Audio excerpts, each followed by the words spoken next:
If we try to use the characters of the Bible, particularly the characters of the book of Judges that we're reading this week, as heroes and to tell hero stories about them and put them up as models to emulate, we find that we're so often disappointed.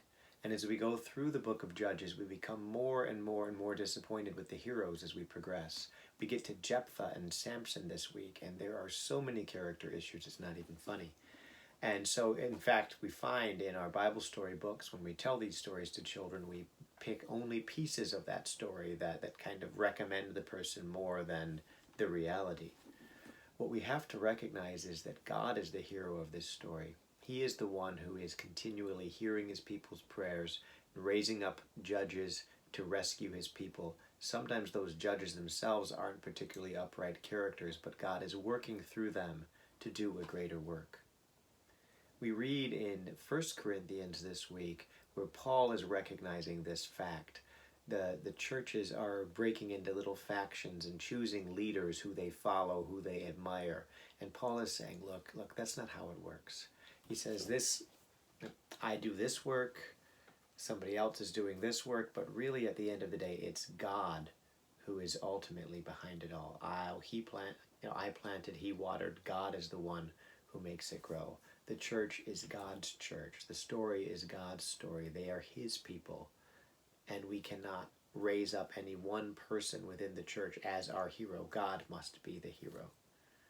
The great thing when you know that you are not in a story all about yourself, but that this is the story of God and his work and his people, and you're somehow in the middle of it, is that it gives us great confidence. We see that great confidence at work in some of our other scriptures this week. In Acts, Paul recognizes that he is part of the drama of the gospel going forward. It has been revealed to him that he must go and preach in Rome. And so there are all these troubles happening to him and things which would just make you absolutely despair. But Paul does not succumb to despair because he knows where this story is going and that he is part of it, carrying it forward. Daniel, meanwhile, gives a great vision of what is coming. He talks about some of the sufferings that God's people are going to go through and kingdoms that are going to oppose the people of God and try to destroy them, but the ultimate victory of the Son of Man who will come, and the kingdom will be given to the saints of God. He is able to tell a story that then we see ourselves inside of. We are in this story and we know where it's going. It's not about us, but we're part of something bigger than ourselves.